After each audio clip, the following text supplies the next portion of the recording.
News 16 Kerala. സൗദിയിലെ ജിസാനിൽ വാഹനാപകടം, മലയാളി ഉൾപ്പെടെ നിരവധി മരണം. സൗദിയിലെ ജിസാനിലുണ്ടായ വാഹനാപകടത്തിൽ മലയാളികൾ ഉൾപ്പെടെ നിരവധി മരണം.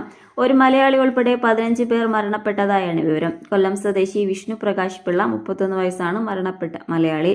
ജിസാൻ അരാംകോ റിഫൈനറി റോഡിൽ വച്ചായിരുന്നു അപകടം. മരിച്ചവരിൽ 9 പേർ ഇന്ത്യക്കാരാണ്.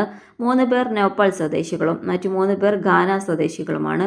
അപകടത്തിൽ പരിക്കേറ്റ 11 പേർ ഗുരുതരാവസ്ഥയിലാണെന്നാണ് വിവരം. ഇവർ സഞ്ചരിച്ച മിനി ബസുമായി ട്രെയിലർ ഇടിച്ച് കയറുകയായിരുന്നുവെന്നാണ് വിവരം.